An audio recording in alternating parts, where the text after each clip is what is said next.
Pregnancy में कभी-कभी हम जाने-अनजाने ऐसी गलतियाँ कर देते हैं जिसकी वजह से हमारे बच्चे का विकास अच्छे से नहीं हो पाता है, या तो बच्चे का शारीरिक विकास अच्छे से नहीं होता है, या तो बच्चे का मानसिक विकास अच्छे से नहीं होता है। तो प्रेगनेंसी टाइम में इसीलिए ये बहुत ज़रूरी होता है कि आपको हर चीज़ का नॉलेज होना चाहिए ताकि आपके बच्चे की शारीरिक और मानसिक विकास अच्छे से हो सके। बहुत बार ऐसा होता है कि बच्चे में जो फिजिकल और मेंटल प्रॉब्लम होती है वो जेनेटिक भी हो सकती है, लेकिन अगर आप अपनी प्रेगनेंसी में अपनी केयरिंग अच्छे से करते हैं, अपने डॉक्टर के कंसल्ट के अकॉर्डिंग चलते हैं, तो भी वो प्रॉब्लम दूर की जा सकती है। ऐसा बिल्कुल नहीं है कि जेनेटिक वो चीजें चल रही हैं तो चलती आएंगी, ऐसा बिल्कुल नहीं है। इसीलिए प्रेगनेंसी टाइम में ये बहुत इंपॉर्टेंट होता है कि हर चीज की जानकारी है।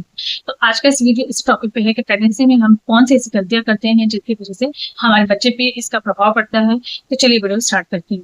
तो सबसे पहली चीज होती है कि प्रेगनेंसी टाइम में जो डॉक्टर आपको सप्लीमेंट देते हैं, बहुत सारे लोग क्या करते हैं कि उनको वो नहीं लेते। जो कैल्शियम और आयरन के सप्लीमेंट होते हैं, जो फॉलिक एसिड है, जो डॉक्टर ने जो भी आपको सप्लीमेंट दिए हैं, लोग क्या करते हैं कि उनको टाइम से लेते नहीं है, उनको स्किप कर देते हैं। या फिर जिन लोगों को, कुछ लोग अपने चॉइस के अकॉर्डिंग चलने लग जाते हैं कि उनको वो चीज अच्छी नहीं लग रही है तो चीज को छोड़ देते हैं। तो प्रेगनेंसी में आपको वो गलती बिल्कुल भी नहीं करनी है। अगर आप प्रेगनेंसी टाइम में ऐसी गलतियां करते हैं तो इससे आपको प्रॉब्लम होती है, इससे और बच्चे की शारीरिक और मानसिक विकास अच्छे से नहीं होती है। अगर आप चाहते हैं कि बच्चे का ब्रेन डेवलपमेंट अच्छे से हो तो आपको प्रेगनेंसी टाइम में फॉलिक एसिड जरूर लेना है। अगर आप चाहते हैं कि बच्चे की डेवलपमेंट अच्छे से हो, बच्चे का ग्रोथ अच्छे से हो, तो उसके लिए आपको कैल्शियम आयरन अच्छे से लेना चाहिए। आपको इसको प्रेगनेंसी टाइम में बिल्कुल भी स्किप नहीं करना चाहिए। नेक्स्ट होता है कि बहुत सारे लोग ऐसा करते हैं कि डॉक्टर से मिलते नहीं है, डॉक्टर से प्रॉपर चेकअप नहीं कराते हैं। तो इससे क्या होता है, इससे आपको बच्चे की जो प्रॉपर बच्चे की ग्रोथ हो रही है नहीं हो रही है, बच्चे में किसी टाइप की कोई डिसबिलिटी तो नहीं है, आपके प्रेगनेंसी में किसी टाइप की कोई प्रॉब्लम तो नहीं है, ये आपको मालूम नहीं चल पाता है। लोग क्या करते हैं, प्रेगनेंसी हो गई, वो 3-4 महीने तक घर पे ही है, अपने मन से कुछ भी खा रहे हैं, अपने मन से कुछ भी ले रहे हैं, कोई भी मेडिसिन ले रहे हैं, और जिसकी वजह से उनको प्रॉब्लम हो जाती है प्रेगनेंसी टाइम में। तो आपको वो गलती बिल्कुल नहीं करनी है। अगर आपने प्रेगनेंसी टेस्ट कर लिया है, घर पे वो पॉजिटिव आ गया है, उसके बाद आपको इमीडिएट अपनी गाइडेंस से मिलना चाहिए। डॉक्टर से प्रॉपर कंसल्ट करें, डॉक्टर आपको जो भी डाइट गाइड कर रहे हैं, जो मेडिसिन गाइड कर रहे हैं, आपको उसके अकॉर्डिंग ही वो चीजें लेनी चाहिए। प्रेगनेंसी में खुद की चॉइस से कुछ भी नहीं करना चाहिए। ऐसा नहीं है कि आपको कुछ खाने का नहीं मन हो रहा है तो आप खा नहीं रहे हैं, आपको मेडिसिन खाने का मन नहीं हो रहा नहीं खा रहे हैं, तो वो गलती आपको नहीं करनी है, क्योंकि आपकी चॉइस आपके बच्चे पे गलत प्रभाव डाल सकती है जो कि आपके लिए सही नहीं है। तो आपको वो गलती नहीं करना चाहिए।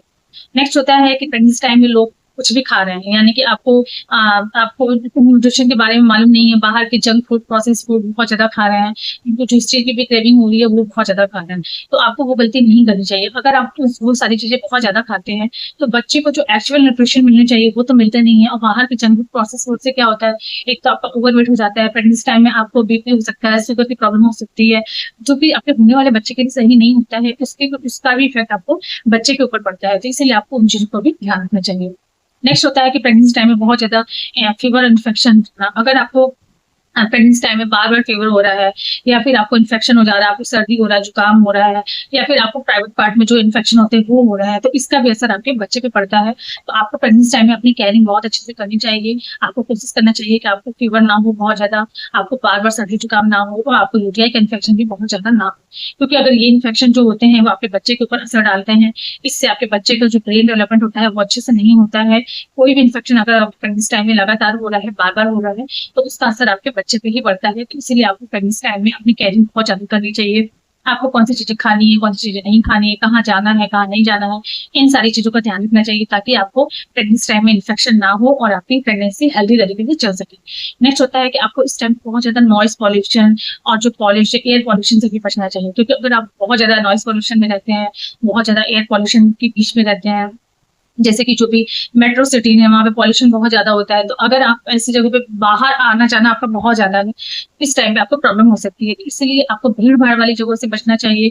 आपको बहुत ज्यादा बाहर जाना इस टाइम पे बचना चाहिए। अगर आप पॉल्यूटेड एरिया में बहुत ज्यादा रह रहे हैं तो बहुत ज्यादा बाहर जाने से भी बचे। और अगर आप भीड़ भाड़ वाली जगह पे जाते हैं तो किसी को भी सर्दी जुकाम हुआ है तो इससे आप इन्फेक्टेड बहुत जल्दी हो सकते हैं। इसीलिए आपको उस चीज का ध्यान रखना चाहिए। जब भी वेदर चेंज हो रहा हो तो उस टाइम पे भी आपको अपनी केयरिंग अच्छे से करनी चाहिए। अगर जैसे अचानक अब गर्मी का मौसम एकदम से स्टार्ट हुआ है तो आपको ये ध्यान रखना है कि आपको सर्टन से बहुत ज्यादा ठंडा पानी नहीं पीना है, एकदम से ठंडे जगह पे बैठ के तुरंत बाहर नहीं निकलना है गर्मी वाली जगह पे।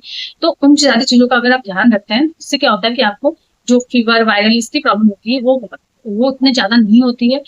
अगर आप बहुत ज्यादा एयर पॉल्यूटेड एरिया में रहते हैं तो आपको अपने घर में प्लांट लगाना चाहिए, जो एयर प्योरीफायर होता है वो लगवा सकते हैं, या फिर जो कुछ ऐसे प्लांट होते हैं जो हवा को शुद्ध करते हैं, आपको वो सारे प्लांट भी अपने घर में लगा। नेक्स्ट होता है कि इस टाइम पे आपको अल्कोहल स्मोकिंग से बचना है। जब से आप प्रेगनेंसी प्लान कर रहे हैं तभी से आपको ये चीजें छोड़ देनी चाहिए। अगर आपके आसपास कोई बैठ के स्मोकिंग करता है या फिर आप किसी ऐसी जगह पे हैं जहाँ पे कोई स्मोकिंग कर रहा है, तो आपको उस जगह पे जाने से बचना चाहिए, ताकि आपको, क्योंकि जो स्मोकिंग की धुआं होती है वो आपकी हेल्थ के लिए अच्छा नहीं होता है। तो आपको इन चीजों का भी ध्यान रखना चाहिए।